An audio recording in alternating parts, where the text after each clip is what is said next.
Well, hello everybody and welcome to Lunch Break Live. Real talk about obesity, food addiction, recovery, and what's really eating you.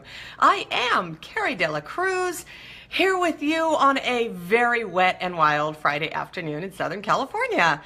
It is crazy. We are just not used to this rain, and let me just tell you, it wreaks havoc on the freeways and with my hair and, with life in general. But thankfully, it is a Friday, and I'm really looking forward to going home, lighting a fire, putting my jammies on, and putting this week behind me. Having said that, I think we've had a really good week around here on Lunch Break Live, don't you? We have talked about a lot of really, really important stuff. I've enjoyed it, and I think you guys have gained a lot from it as well. And so I think I'll just keep on going. Do you agree? Does this sound like a good idea? So today, hi Mom, I'm so glad you're here. And Paul, hey, looks like you're joining me again. I'm really happy to see you. So today, this kind of came up as a result of some of the things that I mentioned on the show about myself, and that is that I am a rule follower. I love to follow rules, okay? But I realize that not everyone is like that. And that each of those what is the word I'm looking for? Each of those tendencies, whether you tend to be a rule follower or not, can lead to maybe undesired consequences because of beliefs that we have. And so I thought about exploring these. And as ever, this is just kind of my own thinking on the subject. So if it fits, keep it. If it doesn't, leave it and come back on Monday. So today I'm calling it breaking all the rules. Rules is rules, all right? I'm going to put my glasses on for this.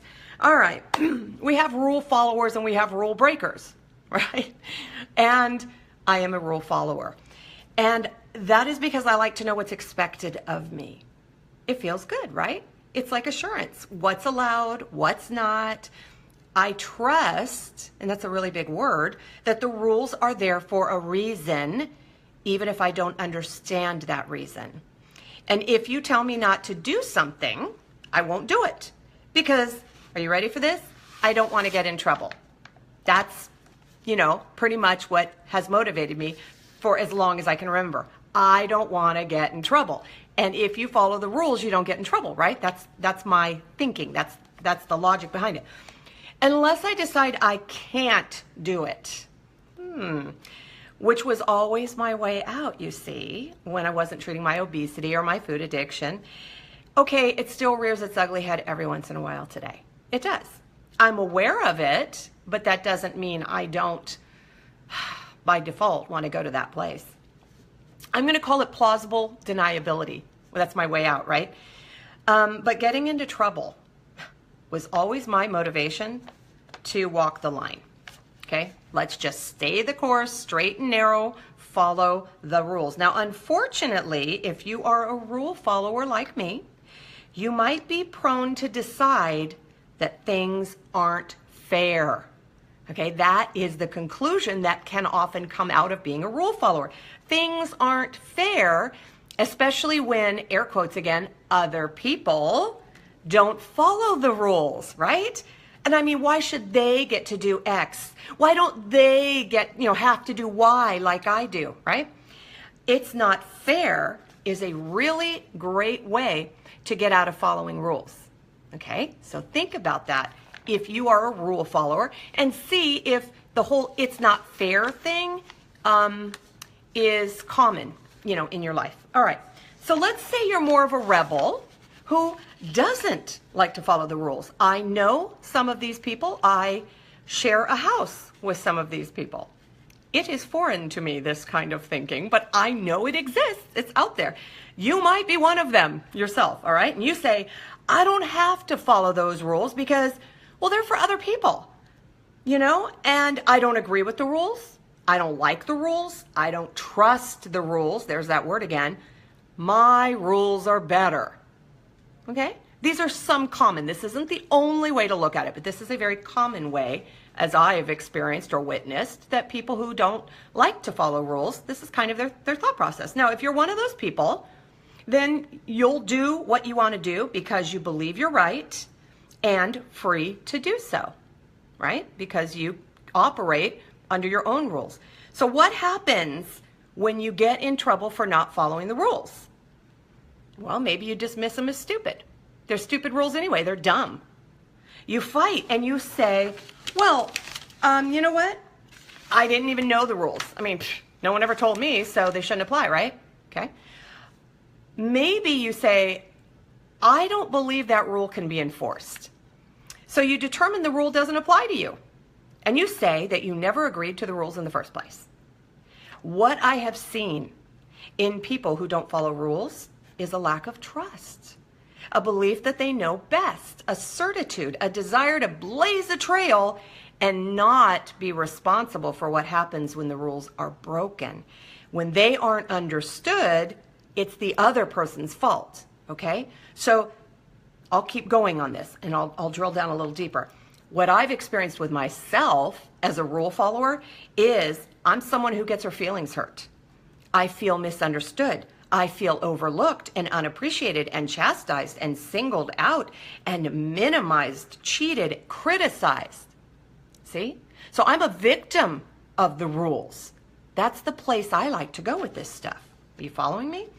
So on the one hand, you got people who have trust issues, expect things to be proven to their standards. Maybe they have issues with blind faith, exceedingly high standards for others, and maybe even difficulty with compassion. In other words, hey, you get what you deserve. So that's on the one hand. You might have people that are like that. And on the other hand, you've got people who do trust and then get hurt when the trust is broken. People who believe that the standard is proven because the rule makers say it is. People who can have faith in something, even if it's not proven, exceedingly high standards for themselves. Are you following that? So these are rule followers I'm talking about. They have exceedingly high standards for themselves. The interesting thing is with non-rule followers, they have exceedingly high standards for others. And oh yeah, sometimes rule followers are people who want to control others, right? We want to make other people do what we have to do, which is follow the rules. We want to make things right though. That's what we're saying, right? We want to make you conform with the rules. So in other words, you ready for this? I got what I deserved. So the non-rule follower might say, hey, you got what you deserved. But I, as the rule follower, I got what I deserved. See the difference there? The subtle difference. Well, how does this apply to weight loss and weight management and addiction and life in general? Well, there are rules to weight loss. I mean, there just are, right? And if you're a rule follower, maybe you initially follow them, right? You sign up, for Weight Watchers or Nutrisystem, and you've got all your little charts and your graphs and your scales and all of your foods and everything. You are a rule follower. I'm going to buy a t-shirt. I'm going to buy it all so I can make sure I follow the rules perfectly. Oopsie, until I inadvertently break one. Uh-oh. Then maybe I'm going to say, you know what? These rules are impossible to follow. Nobody can follow these rules. They're just too darn hard. So you quit. All right. If you're not a rule follower, maybe you question them. And you're like, okay, just give me the gist of it. Just give me the idea. Just tell me what your idea is, what you think the plan is. And then, you know what I'm going to do? I'm going to do it my way. I'm going to make my own plan. I'm going to come up with my own rules. But just go ahead and give it to me. Just tell me what you think it looks like, okay? So you do it without following the rules because you know better. But eventually, you know what? You decide it's not your trouble, so you quit. Do you see how that works? Sometimes, we can both end up quitting, both rule followers and non-rule followers, for different reasons, different motivations. One may quit because it's stupid. The other may quit because, well, I'm stupid. It's kind of interesting, don't you think? So here's the thing. Logically, factually here, unemotionally, all right? We know that our bodies require certain fuel to function in certain quantities, and we know that our bodies need to move in certain ways and amounts. And when we don't follow those rules because we don't want to, or because we claim we can't, what happens? We hurt ourselves. And then we either blame ourselves or we blame others for our failure. Interesting. Do you agree? I don't know. Again, this is just me and my logic. This is what I'm thinking. So here's the message for today. Take a look at yourself and see if you tend to be more of a rule follower or a rule breaker. Do you feel that things are unfair or unreasonable? Do you blame others or blame yourself? When things go wrong, is it because the rules were stupid or because others didn't follow them? Well, how does this apply to recovery? All right, let's look at that. Let's see if I wrote something about it this morning. Well, it turns out I did. There's a whole nother page here. If you're like me, then the idea of a 12-step program is like really great, right? Because it's like a rule book or a roadmap. I know where to go. I know how to get there. Great. All right, I'm on board. However, as a rule follower, my hang up might be that other people aren't following the rules exactly, right? We're all in the room together, supposed to all be equal, and yet I, the rule follower, I'm going, well, wait a minute. They're not following the rule exactly. I am, but they're not. That's not fair. Or I may decide that I can't follow all of them, right? Because it's all or nothing. That's my attitude. I got to follow all 12 rules to get everything that I want. So I'm not going to try any. Because it's not fair that I have to work harder to do this than those people over there who aren't even following all the rules I am. Why should I have to work harder at this step than somebody else? Totally my perception. But that is that conclusion that I draw as a rule follower. That's where I want to take this. Instead of choosing to use rules as guidelines, as, indicators, as information for me, I look at them as punitive, like as punishment, right? That's my default setting. So I, in my recovery, have had to learn to get beyond that thinking, to broaden my horizons and say, how do these apply to me in my life? Because guess what? They apply to everyone differently, just a little differently, right? All right.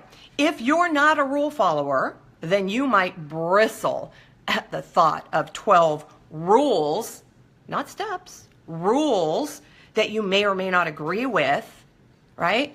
So you may fight yourself to even consider their value. You know what? You may decide you'll give it a try, even if it's stupid, or you'll do it your way. It's a different way of looking at it, huh?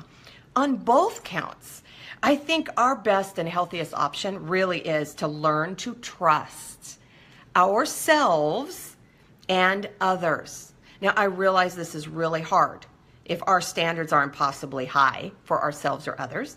But you know what? I think this is where faith comes into the equation. We've been talking about that on my wall this week, huh? Belief and faith and trust, all of those concepts that are kind of intertwined. Some people struggle with faith. They're like, prove it to me, show me in a concrete way. Other people are, have an easier time at faith saying, okay, I'll believe if you tell me and I trust you. See what I'm saying? All right. We have to be committed and accountable and treat ourselves with respect first and foremost. And that means we hold ourselves to a reasonable standard and accept our defects as things that impede our journey of recovery. Well, maybe that looks a little bit like rules. We just got to figure out how to follow them in a meaningful way. So what do you guys think about what I'm thinking about today? Of course my boss just walked by and had that look on his face like, something's happening out here and I don't know what to do. So we'll just see. If I see his face again, we'll talk about it. But anyway, let me, as I look at my watch, I got a little bit of time here. Let me scroll through here and see what you guys are talking about, what your thoughts are. Also, before I forget, this is very, very important. There are some prayer requests for this community of people. I have some viewers who have asked me to ask you guys for prayer. So Ray Morrison, he is undergoing some heart stuff, just like Marcus, okay? So Ray said, please, if you could ask your audience to think good thoughts for me, think good wishes, or pray for me, I would really appreciate it. So Ray, I'm asking and I'm praying.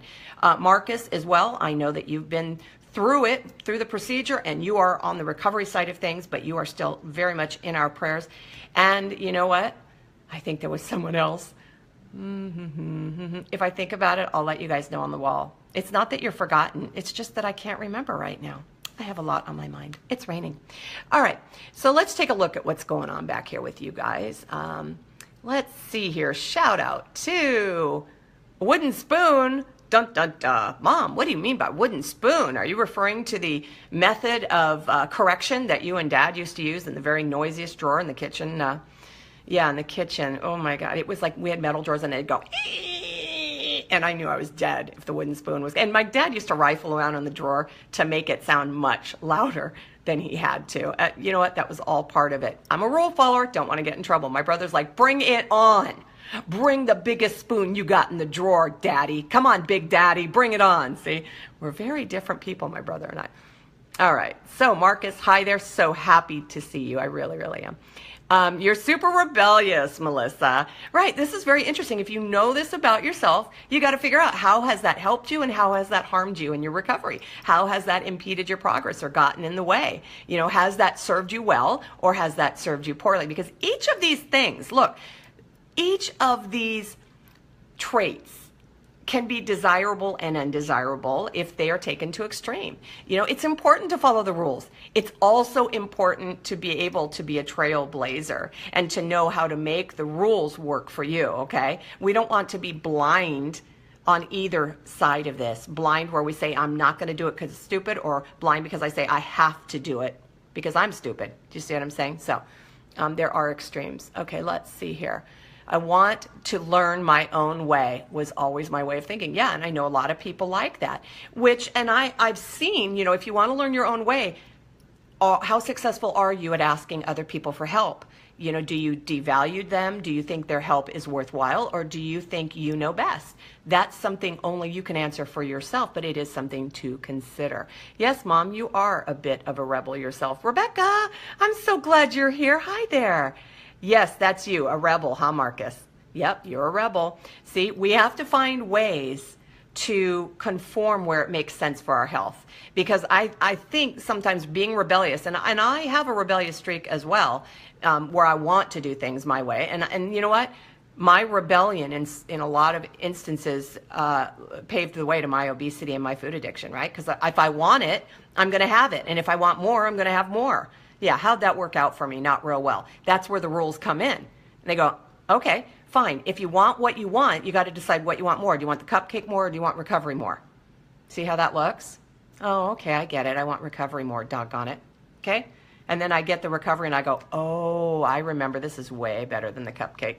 But you don't know until you know. All right. Let's see here. Scrolling through. Yep. Sarah, hi. I haven't seen you in a couple of days. I'm so glad to see your shiny face. Trust. It's a big word. It's something to consider in your life. I mean, I'm not diagnosing anybody. I'm not pointing fingers here, but I'm saying think about that word trust.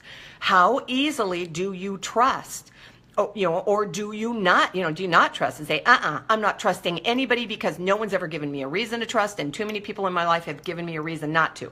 Or do you say, oh, I just trust everybody and nobody's going to let me down and no one's ever going to hurt me and I'm going to be okay? I mean, there are extremes, right? Extremes. All right. I'm so glad you found me, Sarah. I'm right where you left me. I'm pretty sure. I'm just wearing something different. Same here, though. Uh-oh. My phone wanted to spill over. All right. Scrolling through. No. Okay. My intention going into things is to follow the rules, but then I end up doing what I want anyway, which doesn't always turn out the way I wanted. Or does it? Maybe it does turn out the way you wanted, and maybe you have to start thinking about how you really, really want it to turn out in the first place. Ooh, self-awareness. Crazy stuff, but you're ready for it, Melissa. I know you are. All right. Thanks for sharing my video, Mom. I'm supposed to tell you I appreciate it. Let's see. You're not allowed to have a lunch break. I know. Let's see here. Everybody. And thank you, Melissa, for sharing as well. And thank you for those prayers. Rebecca, I love those little hands. Pros and cons to being rebellious. Exactly. I'm with you on that one. And it depends on the circumstances and finding a balance. Absolutely. And recovery is all about balance. And it looks different on everyone. We need rebels and we need rule followers. We need leaders and we need followers. We just have to do it in such a way that it's healthy for us in our recovery. Okay? If you want to lead the way in recovery, or if you want to follow somebody else who seems to know the way, I think you can get there either way, don't you? All right. You don't trust. Yeah. And you know what? In our lives, we may have had a lot of reasons not to. We may have trusted the wrong people or thought we were trusting the right people, or were forced to trust people that we thought we were supposed to trust, and it ended up badly. I mean, you know what? Bad things happen to us when we're young, and that can determine whether or not we trust people. And so that's where we have to reevaluate and say we're not those little kids anymore. I was going to talk about victimhood today, which I think I will talk about next week. You know, if we were victims when we were younger, things happened to us that we couldn't control, well then, how likely are we to trust? So it's important. These are really big issues, you guys, really big issues. These things do eat us up, don't they? Unless we look at them and address them and stop feeding them. That's why I talk about it every day. Okay. Hi, Priscilla. I'm really glad you're here. Let's see. It paved the way to your addiction too. Yeah. You have no discipline. Well, that's not true. You have plenty of discipline. It's just where you're choosing to exercise it. A lot of us claim we don't have discipline, and yet how successful are a lot of us in the professional world and in all these other arenas of our lives, and we claim we don't have discipline? Sure we do. It's just where we choose to exercise it. Give yourself a little credit there. That's what I think. So yes, I'm really glad you're working on that with your therapist. Hi, Kathy. Yes, trust can hurt, especially when we trusted somebody we thought we could trust and they let us down in a big, big way. I think we've all been on the receiving end of that. And I think we've all been on the side of things where people don't trust us anymore, huh? And that really, really hurts. And if people don't trust you, how easy is it to trust others? You see how this works? It's like one big circle. Feeds itself, and then we feed it. Oh, I was sent to you by God. Oh, you know what, you guys? Well, thank you for that, Sarah. I really appreciate that, and I will take that as a gift. I will gratefully and joyfully accept that and say, if you believe that, then thank God. That's what I'm going to say, because I try always to honor him and say the things that he wants me to say and get out of his way. So, all right, you need to learn how to deal and not feed what's eating you, but easier said than done. Glad you're here. Absolutely, it's easier said than done. If it were easy, you wouldn't need me and you wouldn't be here listening to me every day. So look, you take one thing at a time. That's why I'm saying, let's break this down and look at and parse it and go, which side of the fence do I tend to live on? Okay, and how does that serve me? Does that get me into trouble? Do I have trouble trusting? Do I have trouble following rules? Do I just blindly follow rules and then when I get into trouble, I just quit? You know, that's what we want to examine here. This is all about self-awareness, you know, and really studying the things that we do and taking the time, spending time with ourselves instead of burying ourselves in food. Instead of shutting up our thoughts and our hearts with food, we're actually taking the time to listen to ourselves. And that's what this show is all about. So I'm going to sign off and let you guys go. I thank you so much as ever for being here and just so generously giving of your time. I'm really looking forward to next week. Let me know what you guys want to talk about. Let me know what works on this show. Give me some feedback. Here's something I'm going to ask you guys to do. If you watch the show, can you shoot me a message on Messenger? That way nobody needs to know, okay? Shoot me a message that says, yes, I watched the show, okay? Because I need to know like who's watching the whole show and who's just popping in and popping out and going, yeah, no. Okay, it's good to know that. The other thing I want to know is too long, too short, just right. I don't want a bunch of Goldilocks here. Let me know what I can do to make this an even more effective show for you guys, something that will help pave the way and strengthen you in your own recoveries. Okay, so let me know. Give me some good feedback. I really, really appreciate it. And as ever, be sure to share this with your support group, doctors, friends, and heck, maybe even enemies. All right, I'm taking my glasses off for this one as I sign off and remind you all to have courage, seek peace, embrace joy, and above all, live the rules of recovery, however that looks on you. Remember, you can't stop feeding what's eating you. If you don't know what's eating you, I'll see you guys next week. Have an amazing weekend and be safe. Mwah. Take care. Bye.